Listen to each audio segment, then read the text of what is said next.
Hello, Glad to sir. see you. How How are you doing? you? Very I'm good. doing all right. I'm doing okay. Good Good, to good. good to finally see you in person and speak with you. Yeah, it's only been 5 years, whatever, Yeah, I right? know. It's been a while, for Yeah, sure. I think the last time was Kivel show. John Um, Kibble. yeah, Yeah, yeah, yeah, yeah. yeah. The New England Rock Festival. That was, I think, Wow. last time I saw you. So, Um, so how you doing? How you feeling? I'm doing okay. Uh-huh. It's good days and bad days, but Right. Yeah. even strong. Yeah. I mean, you look good. You look. Thank you. Yeah. Yeah. You Thank look you. good. You know. What'd you expect now? Yeah. Yeah. Wow. Yeah, I'm taking care of myself as much as I can, and it seems to be helping a lot with everything health Good. wise. So you just got to take it a day at a time. That's Definitely. about all you Definitely. can do. So Yeah. Yeah. I bet you Robin's a big help, oh yeah, of course. right? Without she does amazing amazing work for me. She takes care of me in every way imaginable. Right. Yeah. Yeah. Wow. So Wow. Wow. So you have a new album, Full Tilt Overdrive, yes. 12 studio album on Frontiers. So how is it working with Frontiers? You've been with them for a Frontier, while. yeah, Frontiers has got the system down for melodic rock. I mean, it is the label for melodic rock, and where else would a band like ours really go? There's Right. not that many labels that have a promotion machine the way they do, and they do a really good job. They got some new people on board that are really on top of it all. So Full Tilt came out, and it got a lot of response very quickly. They felt they had a strong record, so they went with three or four singles and just kept releasing them and releasing them. This last one we just released, the title of the album, Full Tilt Overdrive video, which is a sort of a live video, included with a pinball machines and Right. animation. So it's kind of fun to watch.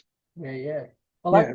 that cover is amazing of the album, Yeah, absolutely. right? If I had the guy's name, I'd give it to you. It's on Uh-huh. the album cover, but Okay. he's amazing. He did amazing work, and Yeah. we were happy with it the moment we saw it, and we Right. saw what he had done, and knew that had to be the cover for the album. Yeah. And Yeah. so the whole album is kind of got a feel of pinball. If you open it up, we all have like pinball machines behind us, or Right. something that looks like it's in an arcade of some sort. Right. Right. Yeah. Definitely. It has a lot of detail to that cover. Yes, You it know, does. I enjoy It, just like looking at it. yeah, we should just try looking at it when you've had a few beers or Oh, for four glasses of wine. You're like, whoa, yeah, yeah, it's yeah, good. yeah. Mhm. How's it feel having like a vinyl uh album? Well, it feels great, but I Uh-huh. remember I remember my first vinyl, which was in 1987, and I looked at it and I looked at it and went, "This is the most incredible thing." Because I always, you dream as a Right, musician, you dream about that record. So it was like 12, 13 years. No, so what am I saying? Maybe 20 years right, since we got these albums out, two of them, and I'm thinking to myself, things just keep coming around. Are people really playing these, or are they right, yeah, collecting them? I don't yeah, really know, but it looks great and it feels good to hold an album, right, yeah, and something about it. But I don't know if I put it on, that I would prefer that to a digital recording. It's right, hard yeah, to tell. yeah, yeah. I know a But lot of people buy two of the albums, one to play, one to hold. well, I'd like that. You would. Yeah, Well, sure, but yeah. I have one left Uh, because I obviously I every member of the band gets one, and right, there's always like one copy left, and it's like, what do you do with it? So I have some ideas, but it's not like we get like a shitload of them. right, They yeah, give us you get an allotment, like maybe a box of CDs and then five or six LPs. right, yeah. Wow, You wow. know? So the new video is Bad Karma. Yes, that's the first video. Right. Yeah. And then after that came a full Tilt Overdrive video. Right. And in about 3 weeks, we did a lyric video that Mark Mangold put together with this digital wizard. She really is great at what she does. And she did one for Castles High, which is the last song, and it's 10 minutes long. So, Yeah. you can have dinner while you're watching it. Yeah. It's you enjoy doing the videos? I love doing videos. Are Uh, you kidding? I mean, it's the greatest feeling in the world to be able to, you know, act out your music besides doing live shows, which is probably the ultimate.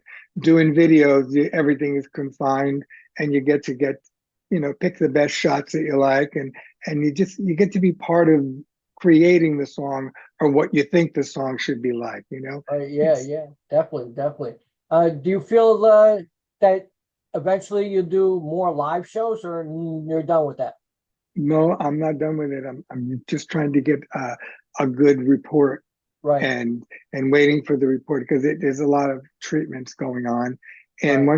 once I get a report that says yes, you can travel, for 3-4 weeks because that's what I like to do. And I know the band members want to do it, and I want to do it badly. I think it's going to happen. Right. That's Yeah. the way I look at it, and that's how we're going to work on it. January, maybe February, March, or April. That's when it'll happen. Cool. You think you might do overseas? Because I got questions, people asking about overseas tours and stuff like that. It'll probably be mostly overseas because a lot of Right. our market is there. Yeah. Obviously, we'll do shows in Connecticut, warm-up shows, so that we don't suck when we're over there. We only get a few days to rehearse. It's not Yeah. like we're together in a room and we do it. We really, Right. Yeah. we get a few days. We know the songs, we know what we're doing, and and the warm-up shows are great because it's all your friends. Right. Yeah. So if you screw up, you can like even start the song over again. Nobody's gonna care. Yeah. Yeah. Yeah. So Yeah. I tell you, Jimmy really kicked ass on this album. I was amazed how I know he's good, but when you hear this album, you really get to feel his essence but of yeah, how good he is. he's an amazing guitar player. He's one of the best. You can't put it into words when you listen to something he does that you really, like full tilt overdrive, and then you just hear the guitar. The guitar dominates the track Right. from the rhythms to the lead. It's just, he's a special guitar player, Right. Yeah. And and he's very an incredible guy, by the way. yeah. That helps. Yeah. I mean, when you see them live, you see these other guitar players like doing all kinds of stuff on stage, like Ingve and all these other Yeah. guys. Now Jimmy, No, he just gives it to you. he just looks intimidating. Yeah, yeah, You look like you don't want to come up and say hi, but he's yeah, the first person you want to come and say hi to because he's so gentle yeah, that yeah, way. But he doesn't look it when he's on stage. He looks menacing, and yeah. that's perfect. You Wow. wouldn't want it. You wouldn't want it any other way. Yeah, yeah, A lefty with all in black. yeah. It's perfect. I was just going to ask that. Do you ever see him not in black? No, I've seen him naked. I'm only kidding. But no, I've never seen him in anything but Yeah, me black. neither. Yeah. Me neither. So that's pretty cool. Hmm. Let's go down track by track and tell me a little bit about each song and anything irrelevant to talk about. Let's start. Okay. Start at I hold track. on so I can get the running order.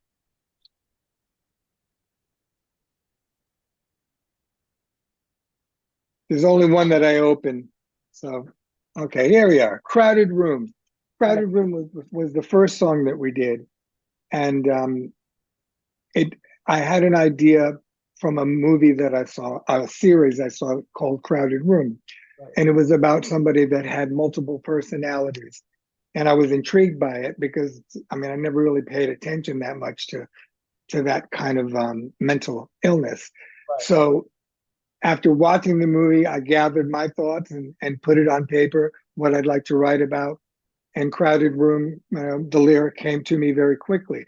Jimmy had the track going, and I knew that it had to be something really, burning. It just had to hit you in your face the moment it started, because the music did that. So you don't want to lose the momentum. So that song came out, and that was the first song that we recorded. Cool. After that, it was kind of easy. Bad Karma. There were 4 writers on that. Jimi Bell, myself, Christian Fuhrer, and Mark Mangold. So it's a band effort, along with Christian Fuhrer, who's done a lot of things with me in the past. I just love working with him. I love working with co-writers that bring something to the party. It's like we don't really work at it that hard, throw out a few ideas. I might take a few of them. Mark Mangold the same way, and Jimi Bell, he's at the helm of the tracks on most of it. Although Mark Mangold wrote 4 tracks on the record. Could be wrong. I don't want to, slight anybody, but everybody writes on the record, and if you want to know the credits, they're all on there as well. But Bad Karma was such a fun song. As soon as we knew what the name of the song was, everything else came together. I knew first thing I thought was Foreigner. I'm one of the bands that I loved growing up as well. And so it had that kind of a feel, but it had something else going on with the chorus, which is like kind of a stadium type of thing where people would be, chanting the chorus with you. And so it's just one of those songs, simple, a very simple rock song with another great guitar solo. That's another one of those solos that stands out. He had a lot of standout solos on this record. Not that he had on others, but ones that I would listen to and just go, wow, he really took it to the next level. Cry of the Wicked, Full Tilt Overdrive, You're Cursed, Still Believe, State of Emergency. That was a sleeper, State of Emergency. When I first got the melody to that, it was in the early writing stages.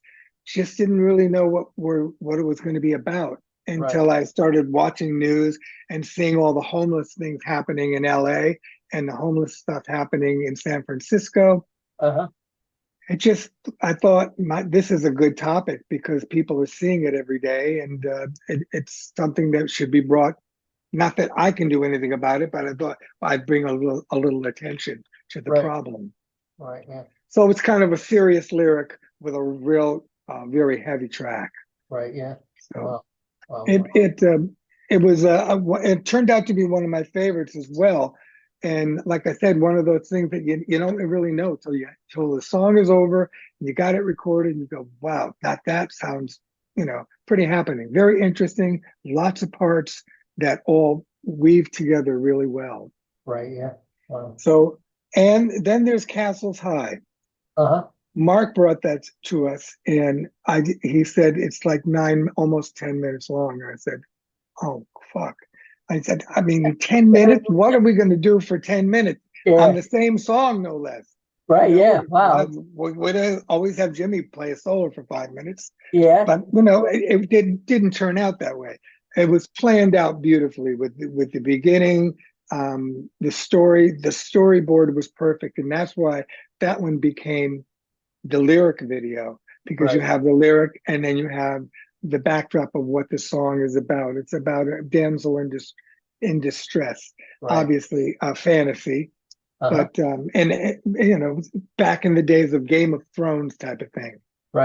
And that's what the song reminds you of. If Game of Thrones ever needed a song when they redo a series, they should use Castles High because it's perfect for that.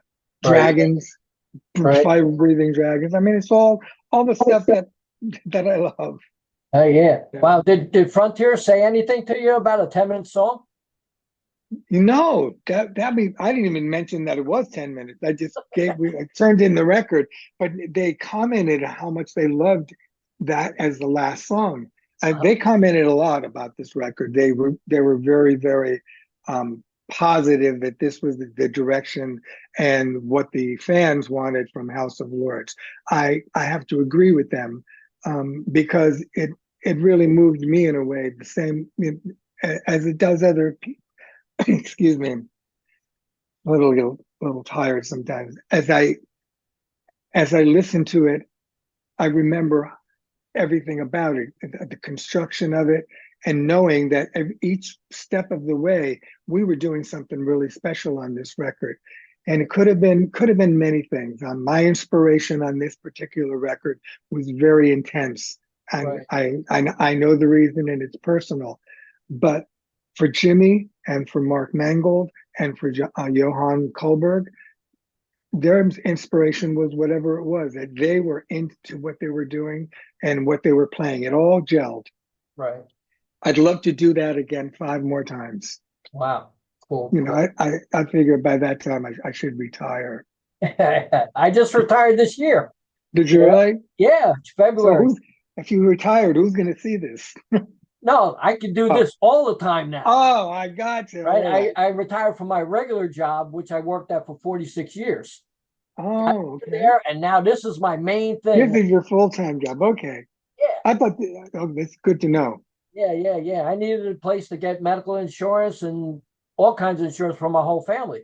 You know, Well, doing this, I can't, I have to pay. That I didn't I have to pay. I I got you. And yeah, You know?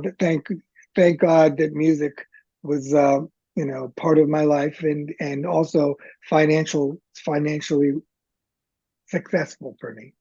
And I was able to do all the things that I want to do. I'm Right. not Yeah. complaining. I'm The only thing I'm complaining about is I want to do more, Yeah. I and don't so blame that sucks. you. Yeah. But Can you tell me about my favorite track, Cry of the Wicked? Cry of the Wicked, that's a Mark Mangold track. Uh-huh. Rick, I'm so sorry, Bouders, and I think that's his name. I'm Right. sorry, my mind is a little fucked up from my medicines and shit. But Cry of the Wicked was a song that Mark had sent to me, forwarded to me, or I think Rick forwarded it to me.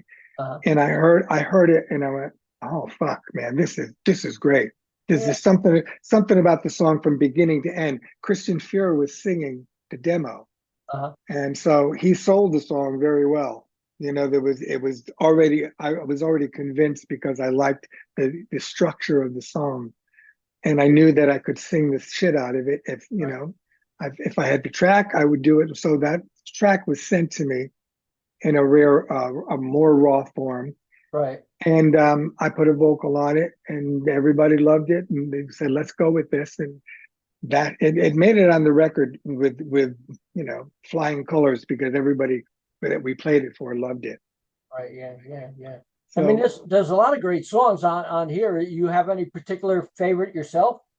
yeah, I got a lot of favorites on it. Taking the Fall is one of my favorites because it reminds me of Can't Find My Way Home. The structures are, pretty much the same, not lyrically the same. And I knew exactly how I wanted to sing the song because how I did Can't Find My Way Home was I made that song my own. Right. And even though I love Stevie Winwood's version of his recording, he Right. wrote it, I knew that I had to make it my own. So I knew the same thing with Taking the Fall. I had to make it my own. And so I used my, all the chops that I had for Can't Find My Way Home. Uh-huh. And it seemed Wow. to work out fine. And I love the lyric. Uh-huh. It's just one of those songs that takes me back, makes me Right. remember, and I like that. Uh-huh. Cool. Yeah. You thinking about a 13th album already? Well, no, I mean, I'd like to savor this one for a while, and before I start thinking, well, how are we going to beat this? Because I definitely want to do another record, and we will do another record. Right. But you've got to come away from it going, okay, I'm ready to Yeah. tackle this. What Right. you just did. Right. You know, Yeah. if, so I'm not ready to start yet. No, Cool. Can you open the jacket so I can see the inside? sure. You never saw the inside? No, not yet. At least cool. Yeah. That's yeah. I You mean, got I all hope the you can see it all. Yeah, I can see pictures, everything. Okay, good. Great, great, great. Yeah. Yeah, yeah, And yeah, we all look good in these photos too. It's a good job. I mean, the album was done so well. The album artwork was done by not the artwork, but the composition of everything by right, right, Nello Diarmo, and he's from Italy and works with Frontiers a lot. And there's a lot of people involved in the, and when you're doing a record, there's so many people that are involved, and you have to remember them when you're writing your credits and your right. thank yous. And I never remember them all. Yeah, I try, I do my best. yep, yep. So, Wow, wow. I know it's a long time ago, but do you ever keep in contact with Greg? no, I don't. I haven't spoken to Greg in many years. I Right, keep in contact with Chuck Wright, cool. Ken Mary, Lanny Cordola. That's about it. You know, Right, time goes on. I mean, Greg is doing different things. I mean, I heard he was going to write some music, but that was maybe 2 years ago. right, right, So if he is, great, because you know I'm sure he still has a lot to offer too. It gets to a point, you know, for me, that I have to do something else. You know, I have right. to be involved in another record. And it was, and once I started with World Upside Down, it was just like, you know, addicting. Right. You know, and Frontiers kept re-signing, wanting 2 albums at a time, every contract. And I'm thinking to myself, how could you want anything more than, you Right. know, what your dream is? So Yeah. Wow. we Wow. we we continue to stay strong and write music for HOL, keep the name alive. Cool. Cool. Now, do you do most of the recording by wave files or in person? Well, I do my stuff in my studio, Okay. and I'll sometimes with Mark we'll be maybe, you know, on a Zoom call, Right. and or just, you know, with FaceTime, stuff Right. like that. And Jimmy, pretty much, you know, he we know what we want to do. So Right. if he sends me a track, I always tell him, you know, just write, and put as many parts as you need put in it. Right. Yeah. I'll cut it up later and edit it to where it needs to be. And sometimes it doesn't need any editing. Right. So his tracks are his tracks. Mark Mangold also is very particular in his tracks. Right. So he writes the songs, he puts his vocal on it. I listen to it. I've got to make sure that I can sell it. Right. Yeah. So it's so important for me to, because I just, you know, I want to love it. I don't want Right. to be skipping over material on an album Definitely. once it's done. So, and yeah, so everybody has their part. Johan has his own studio and records his own drums. And Right. that is a blessing, because we don't have to do much of anything. He gets his drum sound. Um, Dennis Ward goes in, tweaks it, Uh-huh. but that's, you know, and you always get people, oh, you know, that must be programmed. They sound so freaking great. Yeah. That's it's an insult to Johan, because Uh, Johan plays every every single part of those on that right. record. You know, Right. Yeah. there might be a tucked in sample. To, you know, Uh-huh. everybody in the planet does that, because Right. you want that snare to sound like you were in A&M Studios when you're not in A&M Studios. Right. Yeah. So you rely on those things, but Johan is a fabulous drummer. He really is. I mean, he turns in his stuff, and I'm thinking, wow, you know, all I gave you really was a boom, ba. You know, on Yeah. my demos. I'm not going to go crazy and program a whole drum Right. track when a drummer's going to play it. So Right. he knew what to play. Very instinctive. Cool. Cool. Did Robin have a hand in any of the songs? Yes, well, she sang on Castles High, and Okay. she sings on about, I would say one, two, maybe three of the other tracks. I can't Huh? remember which ones they were. And Christian Fear also did backgrounds, Right. Yeah. which his voice and my voice sound really, really good together. And on Uh, top of that, you put Robin on the top, and it's a great blend. And in the end of Castles High, she sings her ass off. right. She Yeah. really does. She gets released from the castle, and she's Uh, pissed. right. She's really pissed, and you can hear it in her voice. So Right. Yeah. Wow. Can you great. pick out any time in your whole career that a couple really special moments? Well, yeah, I mean, a million. Yeah. Um, some of them weren't musical. And there were, the birth of my daughter, that I was knew you were going to bring that up. So, I mean, I can't help it. I mean, it's just the first thing that comes to your mind, is when it's something that monumental. What was the most amazing thing that ever right. happened? Um, Getting married to Robin was another milestone. It was Uh-huh. like we met and we clicked. Uh-huh. And it wasn't like a long, it didn't take us long to find that out. So Right. those were a great time.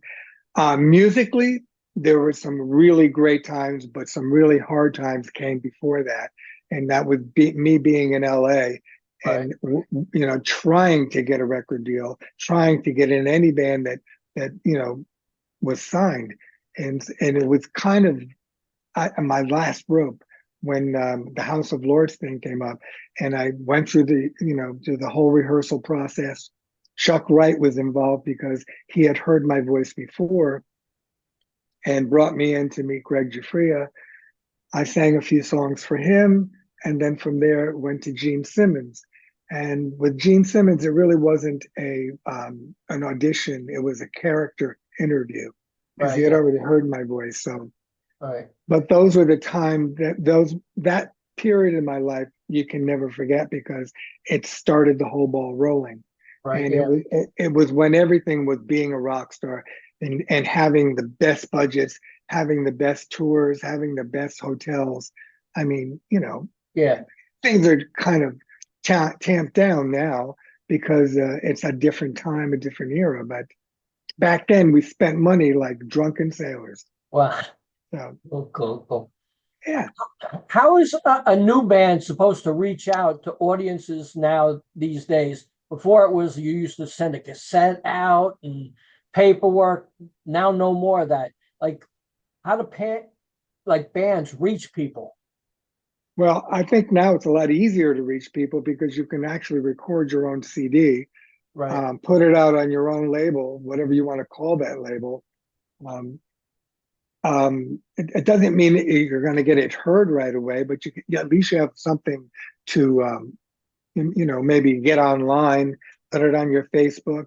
There's many ways. It's a lot. It was so much harder back when we started because it was really a process of developing your band, going through the record companies and doing your showcases. That doesn't happen anymore. I mean, Right. I don't think anybody does a showcase anymore. Everything is, pretty much if they like what they hear. I'm sure Frontiers hears a new band, which they have quite a few new bands on their label these days, and a lot of them are really good. So I think they listen to the album Right. Yeah. and then maybe speak to the guys. And most if they're a young band, they're already out there playing Right. whatever clubs they can find. Yeah. So Sure. I mean, I wouldn't want to be doing it in Uh-huh. 2004. Way too hard. Yeah. When I was doing it, I was young enough to be able to take the hard knocks Right. and all the doors that would slam. I mean, if they did that to me now, I'd have a heart attack. It's like, don't hurt my feelings. Wow. Don't you feel music really is since all you had to do was push a button to send your stuff out? Don't you feel like the music is oversaturated with so many bands now? I mean, I get between 200 and 300 emails per day Oh my God. of From bands? yeah from bands. How can you? I can't listen to all that music. You Well, know? no, you got to find a way to get them. They have to find a way to get you to play it. You Yeah, know, I don't know what you would do. yeah. I, But really, I didn't realize there were that many people sending out stuff. oh yeah, Yeah, I listen to usually one or two tracks. Well, I first read the bio, right. and if it's like black metal or death metal, I'm really not Hmm. into that. So like Right. I just skip over that. But other bands, even people who only got like an EP with like three songs, I still listen to one song Yeah. Well, that's great. at least, But you that's know? that's nice of you because there were probably many times I sent my tape out to labels and it Uh-huh. never got in a cassette player. Yeah, I mean, but it's nice when somebody does listen because you never know what you're going to hear. right, yeah, So, but with that much music going on, you don't know. I yeah. mean, I wouldn't want to do it. So what are your hopes for this release? Well, it's coming true, and it's coming together where everyone now wants the band to tour. Right. They hear this album and they say, we got to put a tour together, and you got to go out and play live. Right. Yeah. I'm all for that. I just don't want to do it if I'm, and not in the shape to do it. Right. There are days where I've got like 4 hours that I'm Right. good, and other times it's all because of treatment, by the way, not anything else. So when that is done, then I'll probably be in much better shape to do what I need to do. Right. And I have to do this for me. Right. The touring is going to do so much for me, and I think it's important. Right. Yeah. So, and in the meantime, I'm just enjoying listening to this. I go to my Facebook and I hear comments from people and how much they love it, and it makes you feel like thank you, because they're the people that count. Right. Yeah. I can make this record and play it for myself, but when other people get to hear it and they feel that way, you've done something special. Right. Yeah. Wow. Do you still like giving out autographs? Of course, Yeah. I would be afraid when they stopped asking. Yeah. It's the best feeling in the world, to give an autograph. Right. Yeah. It's getting your photos taken.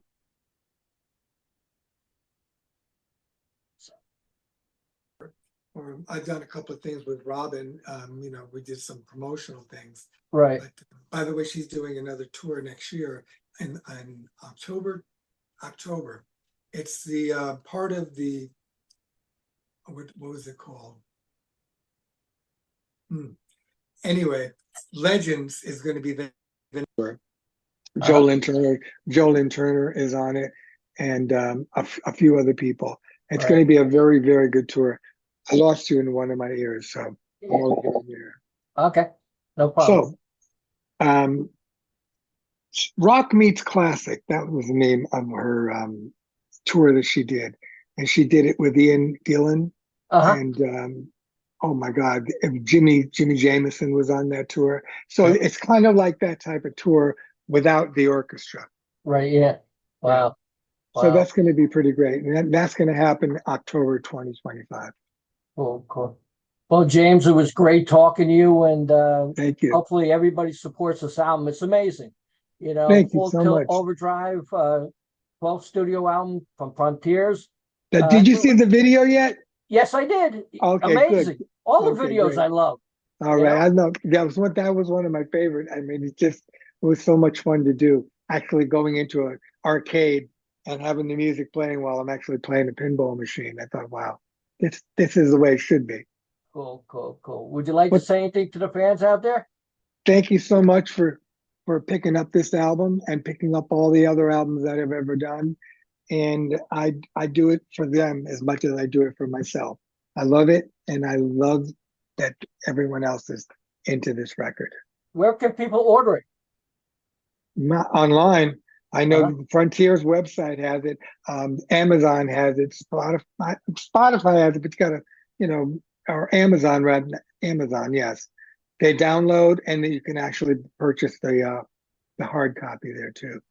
Cool. Well, I hope I got it all out. Yeah. Well, James, it was great talking to you. Say hi to Robin for me. I will. She's in the next room, by the way. Cool. I wish you the best. Thank you. Prayers to you, brother. Bye-bye. Thank you. Take care. Thank you.